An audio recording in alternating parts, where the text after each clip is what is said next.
Les transistors bipolaires. Nous allons vous présenter ici un petit cours présentant le principe de base des transistors bipolaires.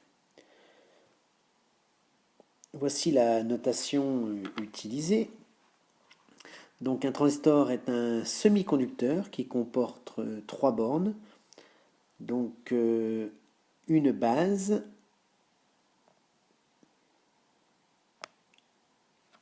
un collecteur et un émetteur. Donc le courant qui arrive à la base est noté IB, le courant au niveau du collecteur est noté IC, le courant au niveau de l'émetteur est noté IE. Nous avons également la tension VBE, tension base émetteur, et la tension VCE, la tension collecteur émetteur. Nous ne notons pas la tension VCB puisqu'elle est très rarement utilisée. Je reprends également donc les mêmes notations, puisqu'en fait il existe deux types de transistors bipolaires. Donc ce qui va faire la différence, c'est la petite flèche que vous pouvez retrouver ici. Voilà, cette flèche-là, que vous retrouvez également ici. Voilà. Donc ces deux petites flèches vont indiquer la nature du transistor. Le premier transistor de gauche est un transistor dit NPN, le second un transistor PNP. Donc nous avons des principes mnémotechniques. Pour le transistor NPN, donc celui de gauche, la flèche, la petite flèche bleue, ne pénètre pas dans le transistor. D'accord, si elle sort du transistor de courant, enfin, ça indique une flèche qui sort du transistor, donc d'où NPN, ne pénètre pas. Sur le transistor PNP, eh bien, la flèche pénètre dans le transistor. Maintenant, sur la deuxième lettre, eh bien, nous verrons que la deuxième lettre indique le signe, c'est-à-dire P positive. Toutes les grandeurs sont positives, IE, IC, IB, VBE, VCE. Et comme nous avons utilisé la même notation, justement d'où l'intérêt, eh bien, toutes les grandeurs pour le PNP vont être négatives. Maintenant, appliquons la loi des nœuds. Donc nous prenons le transistor comme une boîte noire. La loi des nœuds nous dit que la somme des intensités qui arrivent au nœud est égale à la somme des intensités qui ressortent du nœud. Les intensités qui ressortent du nœud, c'est uniquement IE, et les intensités qui arrivent au nœud, ou au transistor, IB et IC. Nous avons donc IE est égal à IC plus IB. Voilà, donc nous rappelons que toutes les grandeurs du transistor NPN sont positives et toutes les grandeurs du transistor PNP sont négatives.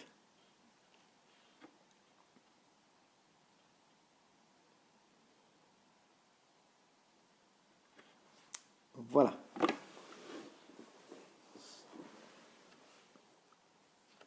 Sont négatives. Maintenant, il existe une relation entre le courant IC et le courant IB. Le courant IB est en quelque sorte un courant de commande. C'est le courant de commande du transistor. Eh bien, nous avons la relation IC égale bêta IB. Bêta est un coefficient. Sur les documentations techniques des constructeurs, il est noté H indice FE, HFE. Nous l'utilisons et dans les sujets, nous le notons sous forme bêta, qui est le coefficient d'amplification en courant. Alors, si je réécris IE est égal à IC plus IB, si je remplace IB par IC sur bêta, nous avons donc IE est égal à IC facteur de 1 plus 1 sur bêta, et nous avons donc 1 sur 1 plus bêta qui est pratiquement égal à 1, puisque bêta va être très grand devant 1. Donc nous pouvons dire que le courant IE est égal au courant IC, à quelque chose près. Seconde partie, nous allons faire l'étude d'un petit montage. Donc, le montage est représenté ci-dessous, donc comportant un transistor ici de type NPN. Donc voici le schéma. Donc je vous laisse le soin de noter le schéma avec toutes ces notations.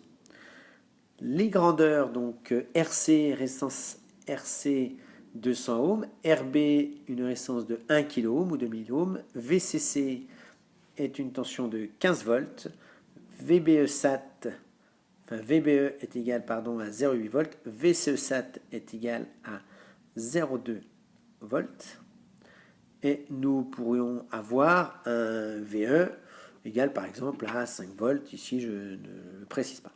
Bêta, le coefficient d'amplification en courant, est égal à 120. Voilà. Donc nous allons dans un premier temps déterminer ce qu'on appelle la droite de charge statique, qui est la droite qui relie IC à la tension VCE. Donc pour trouver cette relation, nous allons donc appliquer la loi des mailles.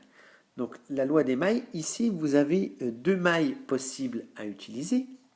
La première maille qui est utilisable, eh bien, est la maille d'entrée, c'est-à-dire cette maille-là. Voilà. Cette maille permettrait de déterminer, par exemple, la valeur de IB en fonction de VE et de RB, sachant que nous reprendrions VBE égale à 0,8 volts. Vous travaillerez avec ceci dans les exercices. Ensuite, vous avez la deuxième maille, que voici, que l'on appelle la maille de sortie. Cette maille de sortie est la maille qui va être utilisée pour déterminer l'équation de la droite de charge statique. Cette équation de droite de charge statique est importante puisque c'est elle qui va régir, qui va nous expliquer le fonctionnement du transistor. Donc, dans cette maille, VCC est donc égal à VCE plus URC, loi d'additivité des tensions. J'aurais pu faire la loi des mailles, VCC moins URC moins VCE égale 0. J'aurais trouvé VCC égale VCE plus URC. URC étant la tension aux bornes de la résistance RC, qui est ici. Voilà. Eh bien, URC est égal à RC fois IC. Je remplace donc URC par RC fois IC. Et je vais ensuite m'appliquer à extraire IC de l'équation de façon à pouvoir écrire IC fonction de VCE. RC fois IC donc égal à VCC moins VCE, ce qui me donne donc IC égale à VCC moins VCE sur RC. Voici l'équation de la droite de charge statique. Maintenant, étudions cette équation de droite de charge statique. Donc je répète l'écriture. Nous allons donc étudier le fonctionnement du montage, du transistor dans le montage, eh bien, avec différentes caractéristiques. La première, IC fonction de VCE, donc l'équation de la droite de charge statique que nous tracerons dans cette zone-là. Ensuite, la deuxième zone ici, IC fonction de IB. Nous pouvons avoir également un repère avec IC fonction de, ou plutôt VBE fonction de IC.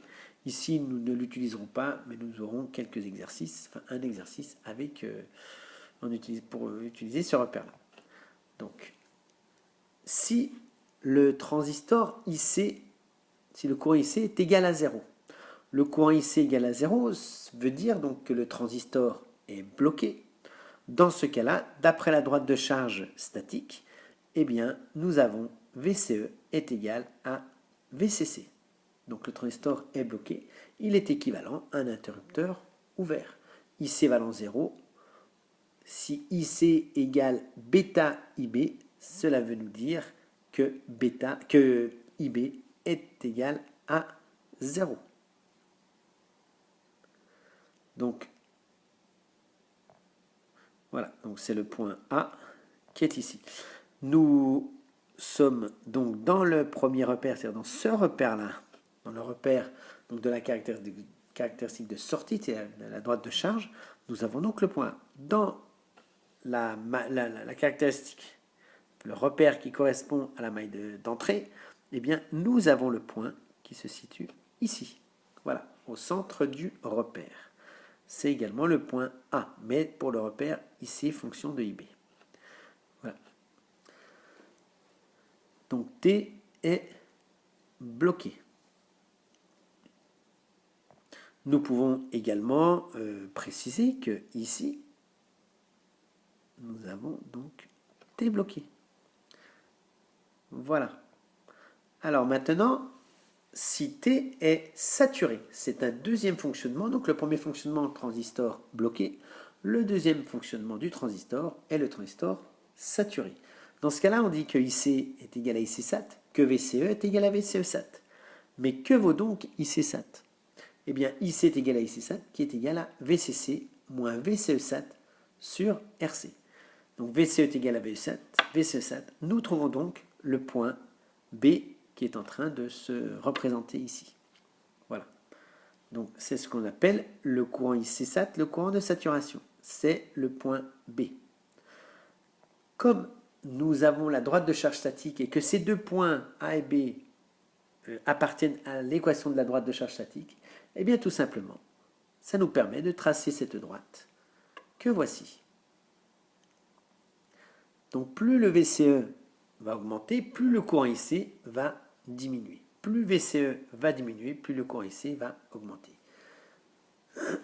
Si maintenant, troisième fonctionnement, si le transistor fonctionne en linéaire, qu'on appelle encore en amplification de courant.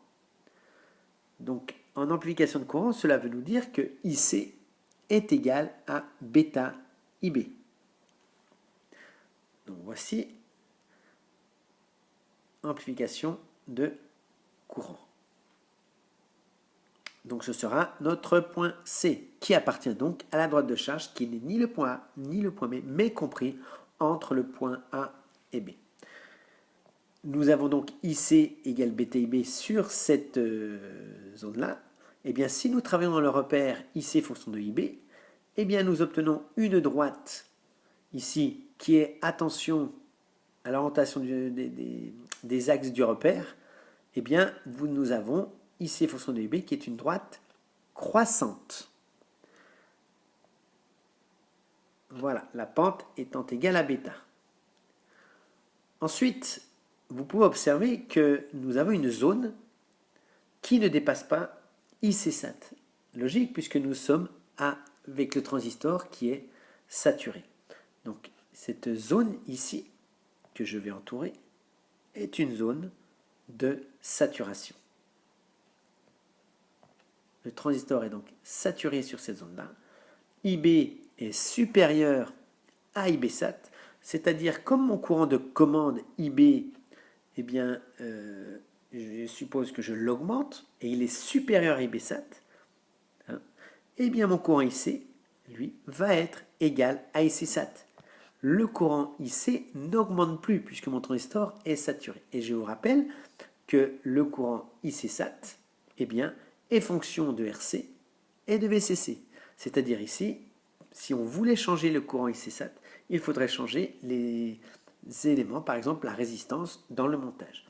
Il ne faut pas confondre le IC sat avec la tension maximale, avec le courant maximal admissible par le transistor, c'est-à-dire le courant, il existe un courant maximal donné dans la documentation technique du constructeur, une valeur maximale du courant IC qui, si vous le dépassez, va griller le transistor. Ici, nous ne sommes pas là, puisque nous sommes dans ce qu'on appelle un fonctionnement. Ici, le fonctionnement en saturation. Ensuite, nous avons la deuxième zone, donc la zone linéaire, ou encore fonctionnement en amplification de courant. Ici, IB est... Il y a une petite erreur ici, c'est IB qui est inférieur à IB sat. Attention, corrigez bien cette petite erreur là, c'est IB qui est inférieur à IB sat. Eh bien, le transistor fonctionne en régime linéaire et c'est la zone où nous pouvons écrire que IC égale bêta IB. Si maintenant nous réalisons les applications numériques, IC sat est égal donc à VCC moins VCE sat sur RC, ce qui va nous faire donc 15 moins 0,2 divisé par 200, ce qui nous fait du 0,074 ampères ou encore 74 milliampères. Maintenant, nous allons déterminer le IB sat. Le IB sat est égal à IC sat sur bêta, c'est-à-dire 0,074 divisé par 120, ce qui va nous faire du 0,62 mA. Maintenant, si IB est supérieur à IB sat, ce qui veut dire que le transistor est dans son mode saturé. IB, par exemple, je vais prendre 1 mA, puisque le IB sat est égal à 0,62 mA. Je vais prendre un petit peu plus. Donc je prends IB 1 mA. Dans ce cas-là, IC est égal à IC sat, qui vaut 74 mA ou 0,074 A. Si j'augmente le courant IB, je le mets maintenant à 2 mA. Comme je suis dans la zone linéaire, IC n'augmentera pas. Je suis dans la zone que j'entoure ici. Pardon, non linéaire, saturée. Je suis dans la zone saturée que je viens d'entourer. Donc le courant IC n'augmentera pas, même si j'augmente ici le courant IB. Donc le courant IB est supérieur à IB sat, mais le courant IC reste égal à IC sat. Voilà. Attention, c'est la zone où nous n'appliquons pas IC égale bêta IB, nous appliquons ici uniquement IC sat égale bêta IB sat. Maintenant, dans cette zone de saturation, VCE est égal à VCE sat. Si IB est plus petit que IB sat, eh bien nous sommes dans la zone linéaire, IC égale bêta IB. Si nous prenons IB égale à 0,40 mA, nous appliquons ici IC égale bêta IB. Nous trouvons donc un courant IC de 0,048 A ou encore 48 mA. Dans ce cas-là, si nous voulons calculer la valeur de VCE, nous reprenons l'équation de la droite de charge statique. On extrait le VCE. Donc VCE, c'est VCC moins RCC. Donc 15 moins 200 fois 0,048, ce qui nous fait du 5,4 volts. Nous retrouvons un point qui se situerait, je suis en train de le noter sur la droite de la charge statique, dans ce secteur-là. Voilà, donc nous ne sommes pas dans la saturation.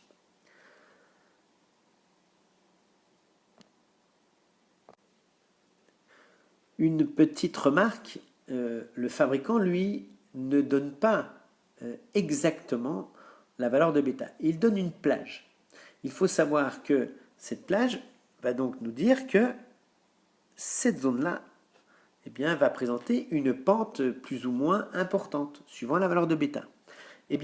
Dans les exercices, si nous avons des composants à trouver, il faudra choisir le bêta, c'est-à-dire le cas le plus défavorable. J'espère que cette petite présentation vous aidera pour la suite de vos exercices.